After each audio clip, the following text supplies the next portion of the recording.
Hello everyone, welcome to my YouTube channel. मैं self Nitesh और आज हम लोग 9th स्टैंडर्ड का सेकंड चैप्टर वर्क एनर्जी का लेक्चर नंबर 5 कवर करने वाले हैं। इस लेक्चर में क्या पढ़ेंगे, टेक्स्ट बुक के पीछे के जितने भी एक्सरसाइज के आंसर न्यूमेरिकल्स हैं आज उसको हम लोग सॉल्व करेंगे। ओके, तो स्टार्ट करते हैं हमारे सबसे फर्स्ट क्वेश्चन से।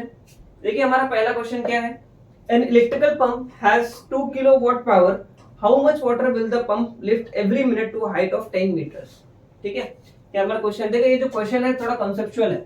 ठीक है, पहले हम गिवन डेटा लिखेंगे। गिवन डेटा में क्या दिया, पावर कितना दिया उस इलेक्ट्रिकल पंप का 2 किलो वाट दिया। ठीक है, और हाइट कितना, हाइट दिया हमको 10 मीटर्स। इसको थोड़ा फिगर्स के से समझ लेते हैं। यहाँ मान लिया ये कोई सरफेस है, इस सरफेस पे यहाँ पे एक पंप रखा हुआ है, इलेक्ट्रिकल पंप। इलेक्ट्रिकल पंप मतलब क्या, वो जो मोटर हम लोग यूज करते हैं। ठीक है, अब ये कुछ हाइट तक क्या करेगा, कुछ 10 मीटर हाइट तक क्या करना है, इसको वाटर पंप करना है। ठीक है, हाइट कितनी है, ये 10 मीटर्स। और इलेक्ट्रिकल पंप की पावर कितनी है, 2 किलो वाट। ठीक है, अब होगा क्या, ये पानी ऐसे यहां से लेके जाएगा और ऐसे ऊपर तक लेके जाएगा। ठीक है, और ऊपर लेके जाने के बाद एक कंटेनर होगा, मान लेते कोई टैंक होगा, वहां पे क्या होगा, पानी स्टोर होगा। ठीक है, मतलब बेसिकली मैं क्या बोल सकता हूँ, ये जो इलेक्ट्रिकल पंप है क्या कर रहा है, वर्क डन कर रहा है वाटर पे। क्लियर है, ये क्या कर रहा है, वर्क डन कर रहा है। वापस समझो, ये इसका पावर कितना है, 2 किलोवाट। और उसको क्या बोला क्वेश्चन कि एक इलेक्ट्रिकल पंप है जिसकी पावर है 2 किलोवाट, और एवरी मिनट मतलब टाइम कितना दिया, 1 मिनट। ठीक है, एवरी मिनट वो कितना वाटर पंप करेगा, how much amount of water will it pump every minute. ठीक है, to a height of 10 metres. ठीक है, अब देखो यहाँ पे ध्यान से, ये जो इलेक्ट्रिकल पंप है क्या कर रहा है, वर्क डन कर रहा है। ठीक, इस वाटर पे क्या करेगा, वर्क डन करेगा और कुछ हाइट तक लेके जाके इसको डिस्प्लेस करेगा, सॉरी कुछ फोर्स से कुछ हाइट तक डिस्प्लेस करेगा। ठीक है, और यहाँ पे वो टैंक पे कुछ वाटर क्या कर देगा, स्टोर कर देगा, अमाउंट ऑफ वाटर स्टोर कर देगा। अब यहाँ पे ध्यान देने की बात ये है कि जो वर्क डन हो रहा है, इस वर्क डन कैसे है, पानी के अंदर कौन सी एनर्जी आ रही है, पोटेंशियल एनर्जी आएगी इस पॉइंट पे। ठीक है, यहाँ पे वाटर के अंदर कौन सी एनर्जी स्टोर होगी, पोटेंशियल एनर्जी के फॉर्म में स्टोर होगी। क्लियर है, ये मोटर इसके वाटर के ऊपर वर्क डन करेगा और इस वर्क डन करने की वजह से वाटर के अंदर यहाँ पे कौन सी एनर्जी स्टोर होगी, पोटेंशियल एनर्जी के फॉर्म में वाटर के एनर्जी, वाटर के पास एनर्जी स्टोर हो जाएगी। ठीक है, इतना समझ में आया। अब यहाँ पे समझते हैं, तो यहाँ पे टाइम कितना है, 1 मिनट। ठीक है, एवरी मिनट बोला है ना, तो वहां पे 1 मिनट, तो 1 मिनट में कितना वाटर पंप करेगा, ये 1 मिनट मतलब क्या, 60 सेकेंड्स होता है। ठीक है, सब ऐसा यूनिट में कि अभी यहाँ पे 2 किलोवाट मतलब क्या, 2 इंटू किलो मतलब होता है 1000, तो 1000 वाट हो गया। ठीक है, हमको फाइंड आउट क्या करना, हमको फाइंड आउट क्या करना, हमको क्या फाइंड आउट करना, कितना अमाउंट ऑफ वाटर ये एवरी मिनट पंप करता है। अमाउंट ऑफ वाटर मतलब क्या, मास। ठीक है, मास कैलकुलेट करना वाटर का। ठीक है, सोल्यूशन क्या होगा इसका, सोल्यूशन, अब देखो हमको पावर दिया है। ठीक है, और टाइम पता, तो मैं यहां से पहले तो क्या निकालूंगा, वर्क डन निकालूंगा। तो वर्क क्या होगा यहाँ पे, पावर इंटू टाइम। ठीक है, पावर कितना है मेरे पास, 2 इंटू 1000 और टाइम कितना है, 60 सेकेंड्स है। ठीक है, अगर मैं इस पूरे टर्म्स को मल्टीप्लाई करूंगा तो क्या होगा, 2 6 12 और कितना 0 1 2 3 4, तो 1 2 3 4 जीरोस, तो 1,20,000 जूल्स के इक्वल आ रहा है ये मेरा वर्क डन। ठीक है, अब ध्यान देने वाली बात ये है, ये जो वर्क डन हो रहा है ये कौन से फॉर्म में स्टोर हो रहा है, पोटेंशियल एनर्जी के फॉर्म में स्टोर है। Therefore since work done by electrical pump, या फिर मोटर बोल सकते हैं, electrical pump on water is stored as potential energy, potential energy in water at height h, height क्या है, h। ठीक है, तो यहाँ पे मैं क्या बोल सकता हूँ, therefore वर्क डन क्या होगा, वर्क डन होगा इक्वल होगा पोटेंशियल एनर्जी के। ठीक है, अभी हम लोग ने वर्क डन कितना कैलकुलेट किया है, 1,20,000 जूल्स, और पोटेंशियल एनर्जी का फॉर्मूला क्या होता है, mgh। ठीक है, अब इक्वेशन को मैं फिर से यहाँ पे लिखता हूँ, देखो अब मैं थोड़ा इसको ट्विस्ट करके लिखता हूँ, मतलब mgh को यहाँ पे ले लेता हूँ और वर्क डन को यहाँ पे। ठीक है, अब वैल्यूज पुट करते हैं, हमको क्या निकालना है, m निकालना है। ठीक है, g की वैल्यू कितनी होती है, 9.8 होती है। ठीक है, एक्सेलरेशन ड्यू टू ग्रेविटी की वैल्यू क्या होती है, 9.8। हाइट हमको कितना दिया है, 10 मीटर्स, तो 10 से मल्टीप्लाई करेंगे इज इक्वल टू 1,20,000 जूल्स, तो कितना हो जाएगा, 9.8 मल्टीप्लाई बाय 10 कितना होगा, 98 हो जाएगा, इज इक्वल टू 1,20,000 जूल्स। मुझे मास कैलकुलेट करना, तो ये टर्म यहाँ पे चला जाएगा डिवाइड में, और मुझे क्या मिलेगा, mass is equal to 1,20,000 joules upon 98। जब हम लोग उसको डिवाइड करेंगे तो हमारे पास जो फाइनल वैल्यू है वो क्या मिलेगी, 1224.5 kg।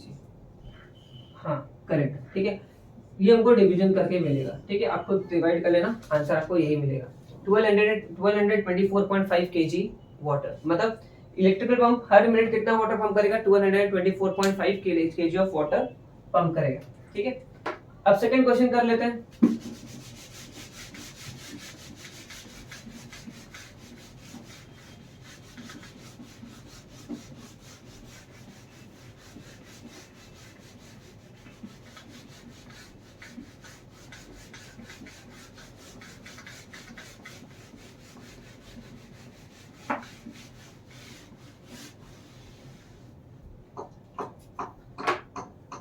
देखो सेकेंड क्वेश्चन क्या है, if a 1200 watt of electric iron is used daily for 30 minutes, how much total electricity is consumed in the month of April? अब देखो इलेक्ट्रिसिटी कंज्यूम, हम लोग ने तो ऐसा कुछ पढ़ा ही नहीं इलेक्ट्रिसिटी कंज्यूम का फॉर्मूला वगैरह। देखिए इलेक्ट्रिसिटी कंज्यूम मतलब क्या, कितना एनर्जी ये कंज्यूम कर रहा है, ठीक है, मतलब कितना वर्क डन हुआ रहेगा वो इसके इक्वल होगा, ठीक है, समझते हैं। गिवन हमको क्या दिया है, एक इलेक्ट्रिकल आयरन है जिसका पावर है 1200 वॉट्स, ठीक है, इसका पावर कितना है 1200 वॉट, और उसको डेली 30 मिनट्स के लिए यूज किया जा रहा है, डेली 30 मिनट्स के लिए यूज जा रहा है फॉर 30 डेज, फॉर 30 डेज। कैसे मालूम 30 डेज, अप्रैल मंथ में 30 डेज होते हैं, तो डेली 30 मिनट्स यूज हो रहा है फॉर 30 डेज।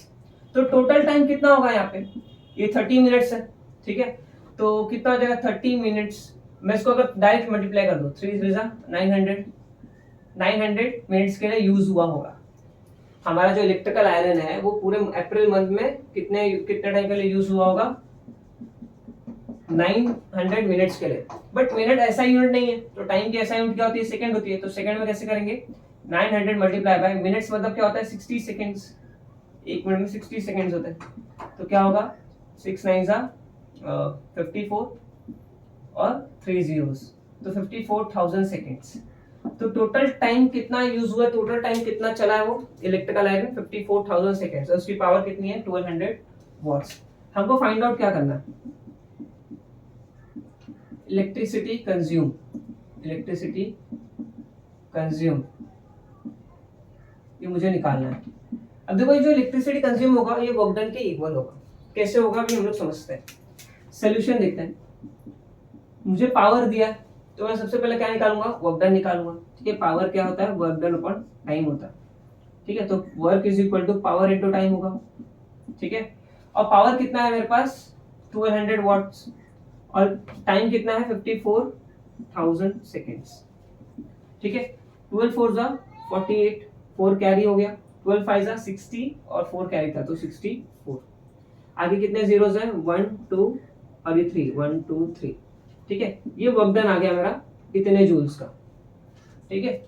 इसको मैं थोड़ा और रीअरेंज करके ऐसे लिख सकता हूँ, वर्क डन क्या होगा 648, कितने जीरोस हैं 3 4 5, तो 10 टू द पावर 5 जूल्स, तो मेरा वर्क डन आया। अब देखो हम लोग ने क्या पढ़ा पूरे थ्योरी में, पूरे चैप्टर में, बॉडी के ऊपर जितना वर्क डन होगा उतनी एनर्जी उसके पास स्टोर होगी। जैसे मान लेते हैं ऑब्जेक्ट रेस्ट पे है, ठीक है, अब मैं इसको कुछ हाइट पे लेके जाता हूँ तो इसके ऊपर क्या कर रहा हूँ, वर्क डन कर रहा हूँ। देखो यार ये पहले यहाँ पे था, इसके ऊपर मैं कुछ वर्क डन करता हूँ, इसकी हाइट इंक्रीज हो गई, अब वर्क डन करने से इसकी हाइट इंक्रीज हुई, और हाइट इंक्रीज हो गई तो क्या होगा, पोटेंशियल एनर्जी इंक्रीज हो गया, तो वर्क डन करने से क्या हो रहा है, इसके अंदर की एनर्जी इंक्रीज हो रही है, ठीक है। तो उसी तरह क्या होगा, जब मैं वर्क डन करूंगा, मतलब जब इलेक्ट्रिकल आयरन वर्क डन करेगा तो क्या होगा, वो जितना ज्यादा वर्क डन करेगा उतना ज्यादा इलेक्ट्रिसिटी कंज्यूम करेगा, बात समझ में आ रहा है। तो वर्क डन के इक्वली होगा, इलेक्ट्रिसिटी कंज्यूम क्या होगा, हम लोग क्या निकालेंगे, वर्क डन के इक्वली होने वाला है, तो वर्क डन, ठीक है। लेकिन हमको आंसर किसका पूछा, in terms of unit, work done तो हमने निकाल लिया, लेकिन जूल्स, ये इलेक्ट्रिसिटी बिल हमारा कैसे आता है, मैंने बताया था पावर जब पढ़ रहे थे, तो वो यूनिट्स के टर्म में आता है, ठीक है, यूनिट्स। तो एक यूनिट किसके इक्वल होता है, one, since one unit is equivalent to 3.6 into 10⁻⁶ joules. Otherwise इसको हम लोग ऐसे भी लिख सकते हैं, 1 unit is equal to 36 into 10⁵ joules. ठीक है, तो मुझे अगर जूल्स को यूनिट में कन्वर्ट करा तो मैं क्या करूंगा, इसको क्या करूंगा 36 इंटू 10⁵ से डिवाइड कर दूंगा। लेकिन ऐसे कैसे हो गया, देखते हैं यहाँ पे थोड़ा रीजन समझते हैं। देखिए जूल्स, यहाँ पे अगर मैं जूल के साथ जो नंबर्स है उसको इधर लेके आ जाता हूँ तो 1/36 इंटू 10⁵ यूनिट हो जाएगा ये, और यहाँ पे क्या रह जाएगा 1 जूल। तो मैं जूल की जगह सिंपली क्या लिख सकता हूँ 1/36 इंटू 10⁵ यूनिट्स। तो देयरफॉर यहाँ पे मैं क्या लिखूंगा, therefore work is equal to कितना है मेरे पास 648 इंटू 10⁵, ठीक है।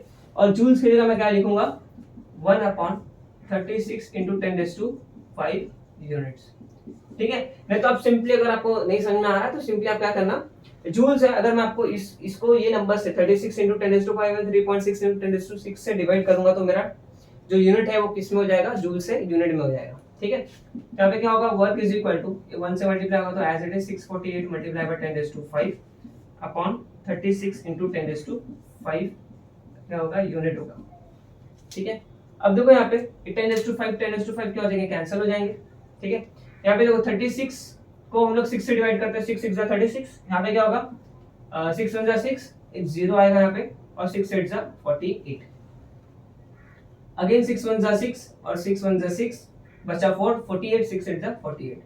तो वर्क कितना आएगा मेरा यहाँ पे, देयरफॉर वर्क कितना होगा 18 यूनिट्स, ठीक है, 18 यूनिट्स। तो इलेक्ट्रिसिटी कंज्यूम, तो यहाँ पे मैं क्या लिख सकता हूँ, therefore electricity consumed is equal to 18 units, ठीक है। अगर आपको बिल अमाउंट भी निकालना है तो आप अमाउंट भी निकाल सकते हो, एक यूनिट का 5 रुपीज चार्ज होता है, तो 18 मल्टीप्लाई 5 करोगे तो आपको इलेक्ट्रिसिटी बिल का अमाउंट भी मिल जाएगा, ठीक है। हालांकि हमको क्वेश्चन पूछा नहीं पूछा है, नहीं करेंगे, ठीक है।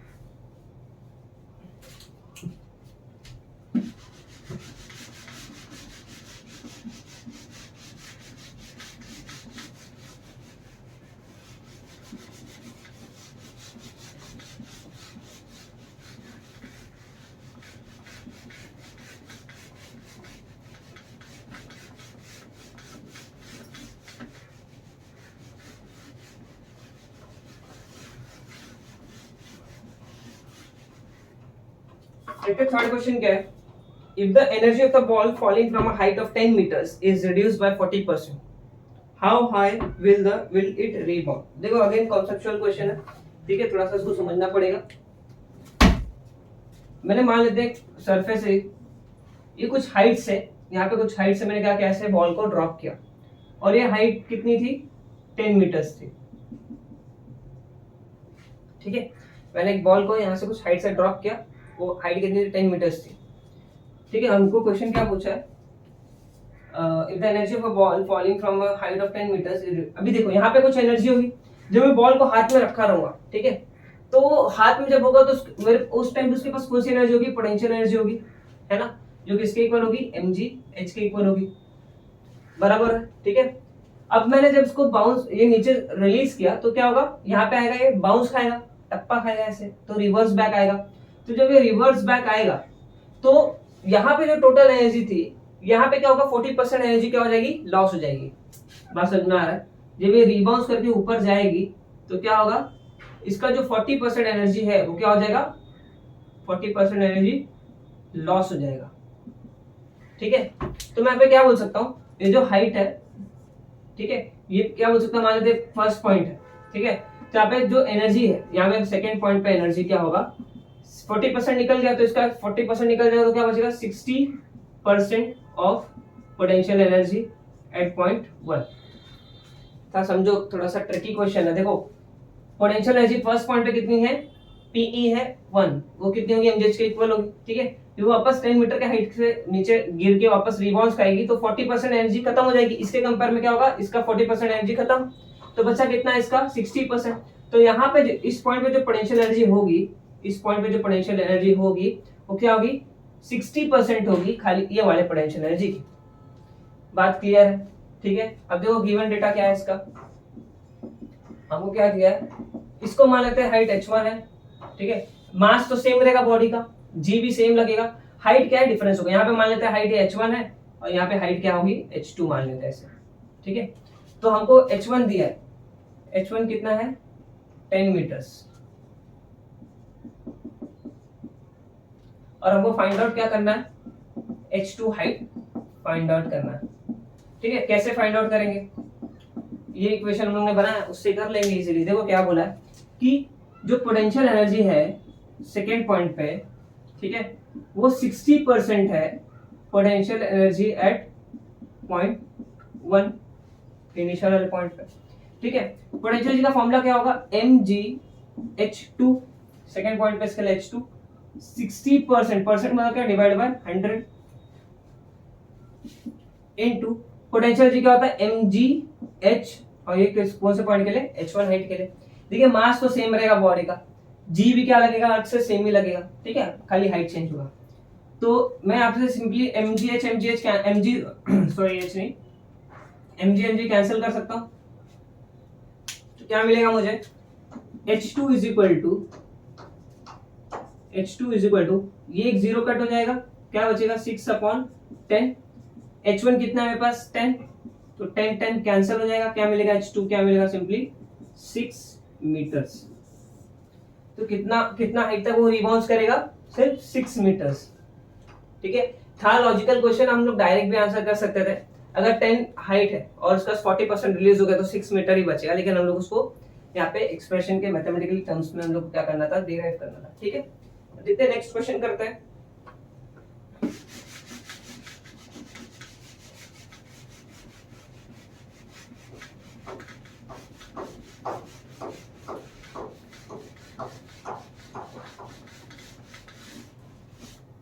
देखते हैं फोर्थ क्वेश्चन क्या है, the velocity of car increases from 54 km per hour to 72 km per hour. How much is the work done of the car? Work done if the mass of the car is 1500 kg. ये question simple है लेकिन थोड़ा सा समझना पड़ेगा। तो क्या है, गिवन डेटा हमको क्या दिया, कार की इनिशियल वेलोसिटी दी है हमको 54 किलोमीटर पर आवर, ठीक है। बाद में कार की स्पीड क्या हो गई, चेंज हो गई, और उसकी फाइनल वेलोसिटी कितनी हो गई 72 किलोमीटर पर आवर, ठीक है।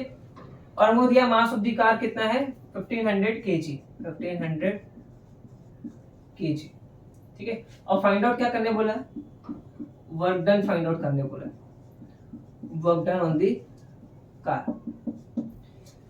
अब देखो यहाँ पे ध्यान से, पहले तो ये जो यूनिट्स है किलोमीटर पर आवर, ये हमारे ऐसा यूनिट्स नहीं है। वेलोसिटी का ऐसा यूनिट क्या होता है, मीटर पर सेकेंड, तो इसको मीटर पर सेकेंड में कैसे कन्वर्ट करेंगे, देखो यहाँ पे 54, 1 किलोमीटर में कितना होता है 1000 मीटर्स होता है, ठीक है। और 1 आवर में कितने सेकंड्स होता है 3600 सेकंड्स होता है, ठीक है। ऑलरेडी हम लोगों ने बहुत बार 1 आवर का वैल्यू निकाला है सेकंड्स में, ठीक है, तो इसके लिए मैं बार बार नहीं कर रहा हूँ। तो यहाँ पे क्या होगा, जीरोस क्या हो जाएंगे, सिंपली कैंसिल हो जाएंगे, 2 0 कैंसिल, फिर यहाँ पे 6 6 और 6 9, ठीक है। फिर अगेन मैं इसको क्या कर सकता हूँ 3 2 और 3 3, और यहाँ पे जो टर्म है 2 1 और 2 5, तो 3 5 कितना मिलेगा मुझे 15 मीटर पर सेकेंड।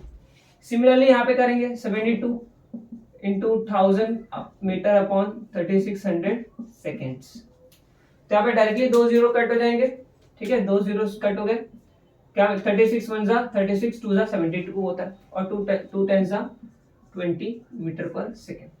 तुम्हारे यूनिट अभी आ गया ऐसा यूनिट में, ठीक है। अब सिंपली वर्क डन हम लोग फाइंड आउट कर सकते हैं। अब देखो यहाँ पे वर्क डन का फॉर्मूला क्या होता है, फोर्स इनटू डिस्प्लेसमेंट। यहाँ पे हमारे पास फोर्स है नहीं, डिस्प्लेसमेंट है वो भी नहीं है, हमको यहाँ पे वेलोसिटी के टर्म्स में दिया आंसर, ठीक है। तो कैसे निकालेंगे इसको, समझते हैं थोड़ा क्वेश्चन को। मानते यहाँ पे जब तुम्हारा कार था, जो उसकी इनिशियल वेलोसिटी क्या थी 15 मीटर पर सेकेंड, ठीक है। और यहाँ पे कुछ टाइम बाद उसकी वेलोसिटी हो गई फाइनल वेलोसिटी 20 मीटर पर सेकेंड। ये कैसे हुई, किसी ऑब्जेक्ट की स्पीड वेलोसिटी कैसे बढ़ सकती है, कुछ फोर्स अप्लाई हुआ होगा, मान लेते कार ने खुद ही अप्लाई किया होगा, या फिर कोई पीछे से फोर्स अप्लाई किया होगा। मान लेते हम लोग ने ऐसे पीछे से अप्लाई किया फोर्स, ठीक है, पहले उसकी वेलोसिटी 15 मीटर पर सेकंड उतनी स्पीड से चल रहा था, अचानक से मैंने क्या किया, पीछे से कुछ फोर्स अप्लाई किया, उस फोर्स अप्लाई करने से उसका डिस्प्लेसमेंट बढ़ गया और उसकी वेलोसिटी क्या होगी, बढ़ गई। और वेलोसिटी कितनी होगी, वो 20 मीटर पर सेकंड होगी। ठीक है, तो मैंने क्या किया, यहाँ पे वर्क डन किया। तो ये वर्क डन किस फॉर्म में दिखा मुझे, काइनेटिक एनर्जी के फॉर्म में दिखा, change in kinetic energy form में दिखा। जैसे यहाँ पे वेलोसिटी अलग है तो यहाँ पे काइनेटिक एनर्जी कुछ और हुई पार्टिकल की, यहाँ पे वेलोसिटी बढ़ गई तो काइनेटिक एनर्जी बढ़ जाएगी। तो काइनेटिक एनर्जी क्या हो रही है, चेंज हो रही है, बढ़ रही है, और कम कम और ज्यादा मतलब क्या हो रही है, चेंज हो रही है ना। तो काइनेटिक एनर्जी चेंज क्यों हुई, because of the work done. मतलब वर्क डन क्या है यहाँ पे, चेंज इन काइनेटिक एनर्जी के फॉर्म में। ठीक है, जब जैसे कि इस ऑब्जेक्ट को मैंने यहाँ पे रखा है तो उसका पोटेंशियल एनर्जी तीनों का बराबर है। जैसे मैं इसके ऊपर वर्क डन करता हूँ एक के ऊपर और उसको कुछ हाइट तक लेके जाता हूँ तो इसकी हाइट इंक्रीज हो गई तो इसका पोटेंशियल एनर्जी क्या हो गया, इंक्रीज हो गया। मतलब वर्क डन करने से क्या हुआ, इसके अंदर पोटेंशियल एनर्जी इंक्रीज हो गया। तो वर्क डन करने से बॉडी के अंदर कुछ ना कुछ एनर्जी आती है, वो आइदर काइनेटिक एनर्जी होती है या फिर पोटेंशियल एनर्जी होती है। तो यहाँ पे क्या दिखेगा मुझे, काइनेटिक एनर्जी दिखेगा। तो मैं क्या बोल सकता हूँ, work done on car is nothing but equal to change in kinetic energy of the car, change in kinetic energy of the car. समझ में आ रहा है, काइनेटिक एनर्जी कितना चेंज हो रहा है कार पे, उसको हम लोग क्या बोलेंगे, work done of the car. ठीक है, अब यहाँ पे चेंज इन काइनेटिक एनर्जी, यहाँ पे देखो काइनेटिक एनर्जी कितनी होगी, यहाँ पे काइनेटिक एनर्जी होगी सर इनिशियल, कैसे इनिशियल है, इनिशियल पॉइंट पे काइनेटिक एनर्जी क्या होगी, इनिशियल। यहाँ पे क्या होगी, काइनेटिक एनर्जी फाइनल होगी।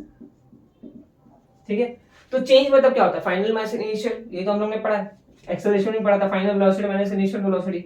उसी तरह यहाँ पे क्या होगा, kinetic energy final minus kinetic energy initial, तो इसी को हम लोग क्या बोलेंगे, change in kinetic energy. Kinetic energy का जनरल फॉर्मूला क्या होता है, हाफ mv²। ठीक है, यहाँ पे भी क्या होगा, हाफ mu² होगा। यहाँ पे वेलोसिटी कौन सी है, इनिशियल वाले, तो इनिशियल वेलोसिटी u²। अब मैं देखो हाफ m क्या दिख रहा है, कॉमन दिख रहा है, तो बाहर ले लो, तो क्या बचेगा v² माइनस u²। अब देखो यहाँ पे हमको v की वैल्यू पता है और u की भी वैल्यू पता है और m की भी वैल्यू पता है, तो क्यों क्या हो जाएगा, वर्क डन क्या हो जाएगा, हाँ m कितना है मेरे पास, 1500 है। देखो यहाँ पे मास कितना है, 1500 v² मतलब क्या, v कितना है 20, तो 20 का स्क्वायर माइनस इनिशियल वेलोसिटी कितनी 15, तो 15 का स्क्वायर। ये कितना हो जाएगा, 1500 का हाफ, 1500 डिवाइड बाय 2 कितना होगा, 750 होगा। 750 मल्टीप्लाई बाय 20 का स्क्वायर होता है 400 और 15 का स्क्वायर कितना होता है 225। तो 750 मल्टीप्लाई बाय 400 माइनस 225 कितना होगा, 175 होगा। तो 175, अभी 750 मल्टीप्लाई बाय 175 करते हैं। ठीक है, हम लोग 175 मल्टीप्लाई बाय 75 करते हैं, जीरो हम लोग बाद में उसको ऐड मल्टीप्लाई कर देंगे।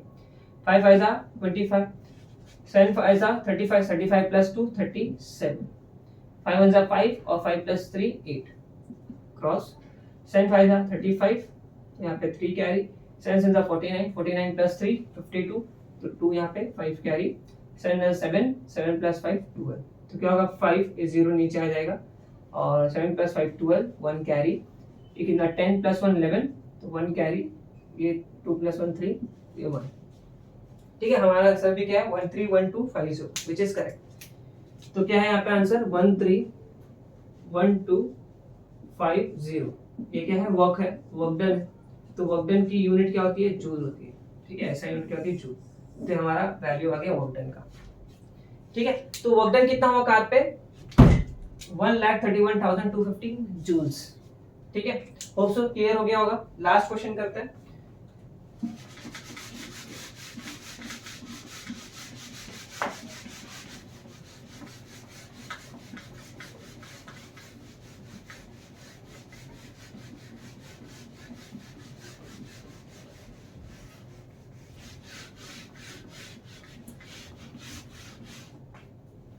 देखिए क्वेश्चन क्या है, Ravi applied a force of 10 newton and move a book 30 cm in the direction of the force.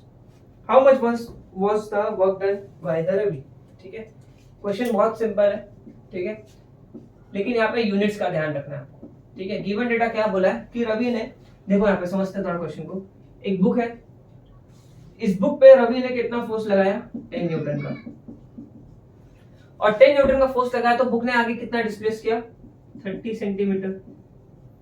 तुमको वर्क डन पूछा। ठीक है, तो फोर्स यहाँ पे कितना है 10 न्यूटन और डिस्प्लेसमेंट कितना है 30 सेंटीमीटर। और हमको क्या पूछा है, वर्क डन निकालना। तो वर्क डन का सिंपल फॉर्मूला क्या होता है, फोर्स इनटू डिस्प्लेसमेंट। बट यहाँ पे हम लोग डायरेक्टली फॉर्मूला यूज नहीं कर सकते, क्यों, क्योंकि यूनिट्स के अलग अलग है। ये न्यूटन ऐसा यूनिट है, ये क्या है, सीजीएस यूनिट है। तो सेंटीमीटर से मीटर में कैसे करेंगे, तो क्या करेंगे, 100 से डिवाइड कर देंगे। 100 से डिवाइड कर देंगे तो क्या हो जाएगा, ये मीटर में आ जाएगा। सर कैसे, 1 मीटर का इज इक्वल टू 100 सेंटीमीटर। तो अगर मैं 100 को इधर लेके आऊँ तो 1/100 मीटर क्या होगा, 1 सेंटीमीटर। तो सेंटीमीटर की जगह मैंने क्या लिखा, 1/100, 1 से मल्टीप्लाई होगा 30, तो 30 एज इट इज, ठीक है। तो ये 0 0 कैंसिल हो जाएगा और 3 डिवाइड बाय 10 क्या हो जाएगा, 0.3 मीटर, ठीक है। अब यहाँ पे सोल्यूशन करते हैं सिंपल, ठीक है। बहुत बार आप लोग क्या करते हो, डायरेक्ट मल्टीप्लाई कर देते हो और खुश होते हो कि हाँ हमारा आंसर राइट आया, लेकिन वो रॉन्ग हो जाएगा, ठीक है। फोर्स इनटू डिस्प्लेसमेंट, ठीक है। फोर्स कितना है, 10 न्यूटन, डिस्प्लेसमेंट कितना है, 0.3 मीटर।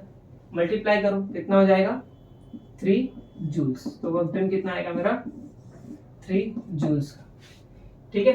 ये बहुत सिंपल क्वेश्चन का, लेकिन इस पे यूनिट्स में ध्यान देना है, ठीक है। होप्स आपको जितने भी क्वेश्चंस थे आपको पूरा चीज समझ में आ गया। अगर नहीं समझ में आया होगा तो एक बार रिवाइज करके देखो, डेफिनेटली समझ में आ जाएगा, ठीक है। और लेक्चर वीडियोस हमेशा देखना, जितने भी लेक्चर्स हैं, थियरी है, उसका लिंक मैंने डिस्क्रिप्शन में दिया, उसको जरूर देखना, ताकि कॉन्सेप्ट क्लियर होगा तो न्यूमेरिकल एकदम बेस्ट तरीके से समझेगा, ठीक है। अगर आपको अच्छा लगा हो तो इसको सब्सक्राइब करना चैनल को, और लाइक जरूर करना, अपने फ्रेंड्स को भी शेयर करना, ताकि उनको भी न्यूमेरिकल्स जो है, जो उनका न्यूमेरिकल्स का डर है वो क्लियर हो जाए, ठीक है। तो thank you so much for watching.